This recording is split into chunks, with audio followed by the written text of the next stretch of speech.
Part 1. What are phenomena, and why do we get fooled by them? The world we see every day is really just phenomena. For example, a friend suddenly starts being distant and you think, do they hate me now?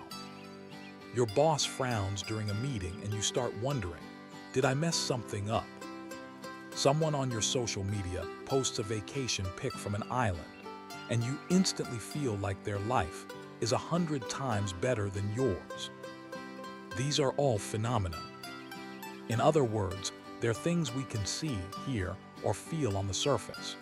They're the information we get through our 5 senses. But here's the catch. We often mistake phenomena for truth. And here's the kicker. We don't wait for proof to come in. Nope, we jump straight into making assumptions, drawing conclusions, and reacting emotionally, all in the blink of an eye. Why does this happen? Because our brains are naturally good at filling in the blanks.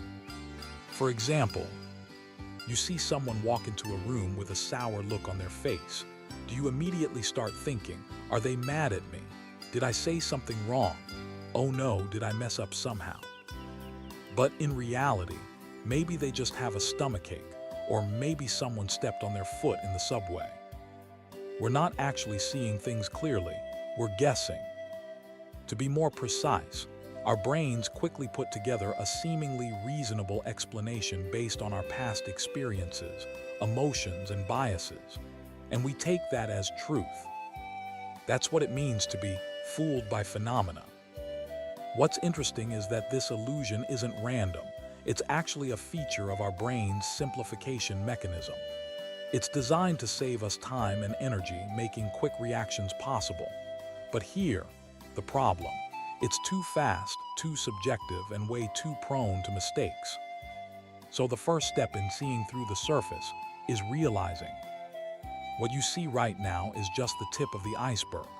What you're seeing isn't the full picture, and definitely isn't the whole truth.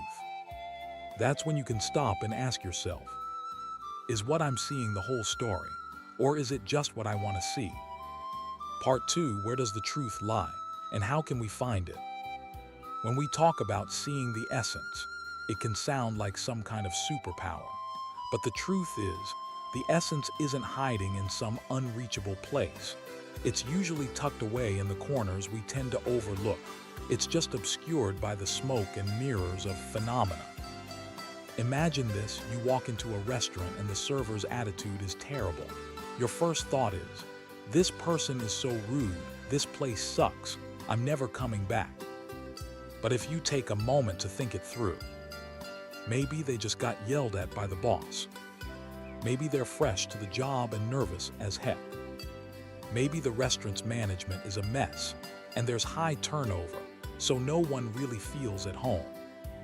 These are all parts of the essence. The essence isn't some one-size-fits-all answer. It's the underlying forces behind things that we often ignore, the root causes driving the outcomes. So how do we uncover these hidden essences? Step 1. Pause the reaction and start asking questions.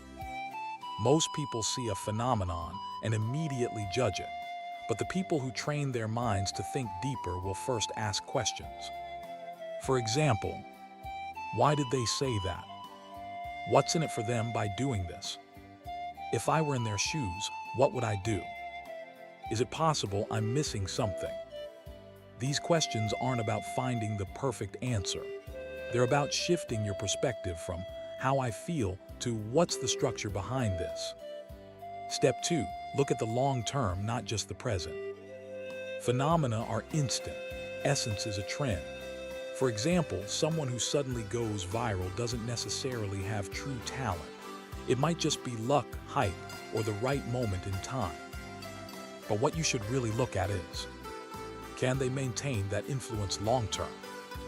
What's the foundation of their influence? Do they have the ability and resources to keep building on it? That's the key to understanding someone's true essence of success. Step 3. Cross-check from multiple angles. Looking at a phenomenon from just one perspective often gives you a narrow view. If you only hear one person's version of the story, it's easy to get led astray. But if you listen to 3 people, check a couple of sources, and consider the underlying motives, you'll be less likely to fall for surface-level impressions. In other words, real experts in understanding phenomena are omnivores of perspectives. They don't take things at face value. They don't rush to conclusions. Instead, they're willing to take the long way around to piece together a more complete map. Finding the essence isn't about what your eyes see, it's about how you think. And training this thinking muscle is something everyone can do. So, can we use specific techniques to boost our ability to see beyond the surface? In the next part, we'll talk about part 3, what mental tools can help us see through appearances. Part 3, what mental tools can help us see beyond the surface. Seeing through appearances and getting to the essence might sound like something from a martial arts novel, like having piercing eyes. But in reality, this ability isn't some mystical power. It can actually be trained using certain thinking tools. Just like how working out requires equipment, thinking needs a toolbox. Here are a few highly practical cognitive tools, each one designed to help you better understand the underlying logic behind things. 1. The 5 Whys method. This tool comes from Toyota and is used to find the root cause of a problem. The core idea is, don't just ask why once, ask it 5 times. For example, phenomenon, high employee turnover. Why? Right arrow, because the work pressure is too high. Why is the pressure high? Right arrow, because project deadlines are always rushed. Why are the deadlines rushed? Right arrow, because the initial project evaluation is inaccurate. Why is the evaluation inaccurate? Right arrow, because there's no standardized process in place. Why is there no process? Right arrow, because the company has never set up a process system. See, you might think employees leave because of stress, but the real essence could be the lack of a management system. This method is great for analyzing personal issues, emotional reactions, or even business failures. The secret is, don't settle for the first answer. 2. First principles thinking. This is a method that Elon Musk loves. In simple terms, it means breaking a problem down to its most basic physical facts and then building up from scratch. For example, when Musk was working on SpaceX, instead of asking, "Why are rockets so expensive?" he asked, "What are the raw materials for rockets? How much are those raw materials actually worth? Is there a way to reassemble them ourselves and create cheaper rockets?" This method works for everyday life too. If you're feeling anxious, procrastinating, or dealing with inner conflict, ask yourself, what's the root cause of my anxiety? Is it fear of failure or lack of control? Is there a simpler solution instead of getting stuck on the surface level issues? First principles thinking helps you bypass habitual thinking and get to the foundation of the problem. 3. Reversing perspectives. A lot of the time, we get stuck in appearances because we're only seeing the world from our perspective. But the truth often lies in how others might be thinking. For example, you feel your boss is distant, but is it possible they're just trying not to play favorites? You think your partner is ignoring you, but maybe they're working hard to secure a better future for both of you. You feel society is unfair, but maybe your perspective is too narrow. Practicing reversing perspectives means learning to step out of yourself and see things from someone else's or even a system's point of view. It can break through a lot of our cognitive blind spots. 4. The map is not the territory. This is a classic concept from cognitive psychologist Korzybski. What we see in the world is actually just a map version in our minds, not the real territory. What does this mean? Your cognition, beliefs, experiences, and emotions are like a map you use to navigate the world. But this map can be incomplete or even flawed. For example, if you were constantly criticized as a child, you might grow up thinking "I'm not good enough" is an objective truth. But in reality, that's just your brain's old map. So the key is to keep refining your map so that it's closer to the real territory, helping you see the essence of the world. These thinking tools aren't about making you look smart. They're about helping you truly understand how things work.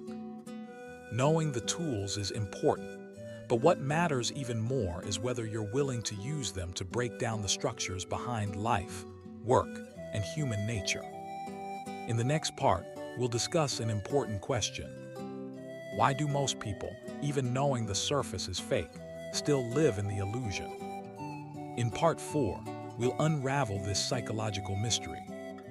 Part 4, why do we keep falling for appearances? Even when we know there's a truth, we still don't want to see it.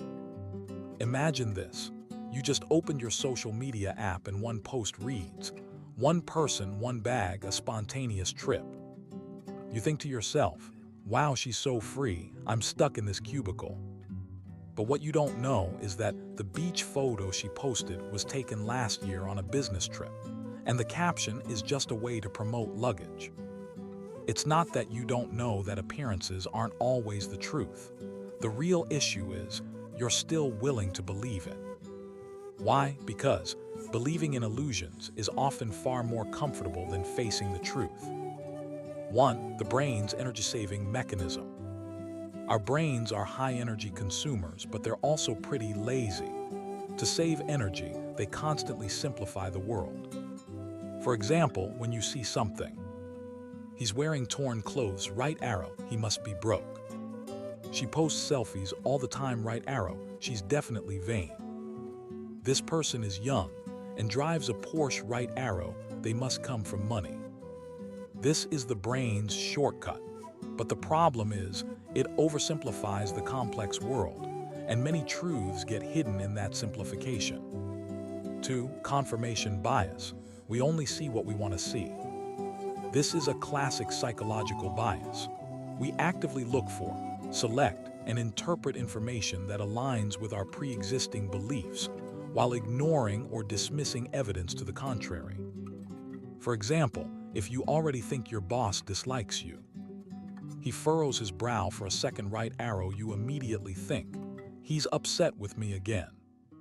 He genuinely praises you, you think, he must have some ulterior motive." Over time, you end up living in a world of your own making, further distancing yourself from the truth. 3. Cognitive dissonance. The truth is too painful, so we choose to deceive ourselves. Sometimes, it's not that we can't see the essence, it's that we choose to ignore it once we do see it. For example, you know your relationship isn't healthy, but you convince yourself, "He's just stressed out lately." You know your job is draining you, but you tell yourself, "Stability is the most important thing." You can tell that the money-making guru is just scamming people, but you think, "What if it actually works?" Why do we do this? Because facing the truth means we'll have to make a change. And change means uncertainty, discomfort, and sometimes a cost. Rather than stepping out of our comfort zones, many people choose to stay in the familiar illusion. 4. Society encourages appearances over essence. From childhood on, we're trained that test scores matter more than how we think. A shiny resume is valuable, not whether we've truly grown. Being good at talking and presenting yourself is more important than actual ability. Society subtly encourages us to manage appearances. If you don't present yourself well, no one will notice you. So, while we look at others' appearances, we're also managing our own false image. This creates a massive illusion cycle. Everyone wears masks, but we all envy each other's masks. So it's not that we can't see, it's that we don't dare to look or don't want to look. In the next part, we'll dive into the most crucial question. Are there concrete methods to help us gradually escape these illusions and truly develop the ability to see the essence? That's the core of Part 5. Part 5, how to develop the ability to see the essence. Here are 5 concrete methods you can practice. Seeing through appearances isn't a gift, but a cognitive skill you can train. It's like using an X-ray lens. Being able to see the outline is one thing, but seeing the bones is another. Here are 5 simple but effective exercises. They're not mystical. They're not just motivational fluff, but real tools that can improve the clarity of your thinking. 1. Deliberately distinguish between phenomenon and explanation. Our brains often confuse what we see with how we understand it.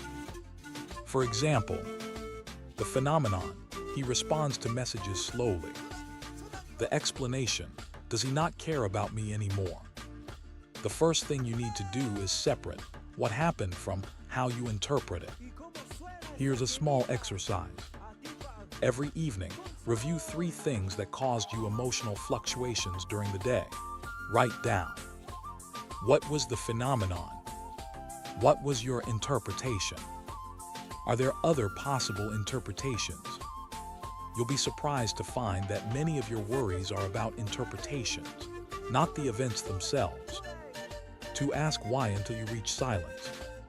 When we ask questions, we usually stop after asking why once, but real deep understanding often requires asking why 5 times. For example, I don't want to change jobs. Why? Because it's stable right now. Why is stability important to you? Because I'm afraid of uncertainty. Why are you afraid of uncertainty? Because I lack confidence in finding something better. Why don't you have confidence? Because I always feel like I'm not good enough. Well, at this point, you've identified a true problem. You don't just not want to change jobs. Your underlying insecurity is at play. Asking 5 whys often brings you to the root of the issue. 3. Have deep conversations with people from different walks of life. You'll never see your blind spots within the same cognitive circle. Engage with people whose lives, professions, or beliefs are different from yours, not to debate right or wrong, but to open up another perspective. For example, talk to someone in frontline sales about how they define success. Have a conversation with a divorced friend about their view on happiness. Listen to a programmer's thoughts on the logic of the world. You'll realize it's not that you were wrong. Your perspective was just too narrow. 4. Install a reaction delay in your brain. A big reason we don't see the essence is that we react too quickly.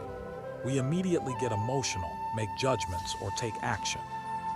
Here's a simple skill to practice. Give yourself 5 extra seconds to react. For example, if you receive a message that annoys you, don't respond right away. If something makes you angry, take a deep breath and ask yourself, am I only seeing the surface? Before making a decision, ask yourself, am I solving a problem or just venting my emotions? Those 5 seconds could be your firewall between impulse and insight. 5. Regularly reflect. Am I wearing a mask too? The hardest thing is to see through yourself. It's normal to miss others' disguises, but not realizing your own is the real blind spot. You can set a cognitive review time every week and ask yourself, where have I been living inauthentically recently? In what areas have I said, I want to do this, but haven't acted on it? Am I overly concerned with how others perceive me? Have I avoided confronting a core issue just because it makes me uncomfortable? Often, seeing through yourself is the first step to seeing through the world. Practicing these is not about becoming cold or overly rational, but about living more authentically, feeling more in control, and not being led by illusions. In part 6, we'll wrap things up and you might find the truly powerful aren't just smart, but clear-sighted. Part 6, Summary and Elevating Your Thinking. True masters practice cognitive clarity. By now, you may have realized, each of us lives in a worldview constructed by our own cognition. When you say, I've seen through it, what you've seen is what you are capable of seeing. When you say, this is the essence, it might just be a version of the essence that your current cognitive ability can accept. Therefore, seeing through the essence isn't a one-time awakening, but a continuous process of dismantling illusions and updating our understanding. 1. What true masters have in common? They are more clear-sighted. You'll find that those who truly live with clarity might not have the highest education, wealth, or fame, but they share one common trait. Their thinking is clear, and they can pinpoint the core of things. They aren't swayed by appearances or dragged down by emotions. They can quickly grasp the key from confusion and see the path through the chaos. They are like individuals continuously polishing a cognitive crystal, enabling them to see further, deeper, and truer. 2. Cognitive clarity is a core life skill. People with unclear cognition are easily swayed by others, manipulated, or pushed around by their environment. In contrast, those with cognitive clarity are more likely to possess these 3 foundational strengths. Emotional freedom, no longer shackled by fleeting emotions like joy, anger, or sadness. Stable decision-making, ability to clearly identify core variables and make decisions without distraction. Life consistency, living in alignment with one's true self, reducing internal conflict. These aren't abstract concepts, they're concrete brain upgrades. 3. A closing question for you. Have you noticed that many of your troubles actually stem from misdirected focus? For example, you think you're pursuing success, but in reality, you're seeking validation. You think your job makes you unhappy, but it's your uncertainty about your self-worth. You think you've chosen freedom, but it's actually a fear of commitment. The real transformation isn't about doing more, but about re-seeing yourself, re-seeing the world, and then doing the right things. Finally, in today's world, information and opportunities aren't lacking. What's missing is the ability to see the true value behind the information and opportunities. I hope you develop a pair of cognitive lenses, so you aren't deceived by appearances, aren't swayed by emotions, can see through complexity and live with clarity. Because ultimately, how far we go isn't determined by how hard we work, but by how clearly we can see. Written for all of you striving to understand this world. Thank you for joining me on this cognitive exploration journey. I hope you're ready to embrace the next breakthrough in your thinking and welcome a higher level of self-transcendence. If you found inspiration in this journey, don't forget to share it with others and walk with them toward a richer life. If you liked this video, please don't forget to like, comment, and subscribe. See you next time.